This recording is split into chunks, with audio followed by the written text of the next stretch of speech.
Dinas Perdagangan Perindustrian melakukan inspeksi mendadak atau sidak pasar. Sidak tersebut dilakukan untuk memastikan stok pangan, harga barang menjelang megang dan bulan Ramadan 1442 Hijriah.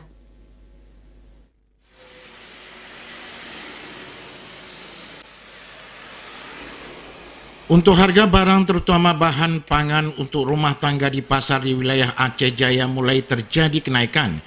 Kenaikan harga pangan di sejumlah pasar telah terjadi sejak sepekan menjelang megang dan bulan Ramadan tahun ini.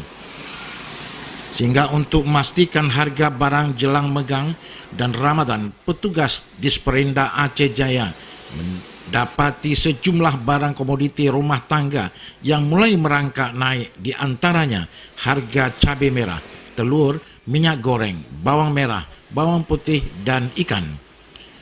Khairul Kabid Perdagangan Disperinda Aceh Jaya menjelaskan kenaikan harga sejumlah barang rumah tangga masih dalam batas wajar. Kenaikan harga saat ini diantaranya Rp1.000 sampai Rp3.000 setiap mata barang.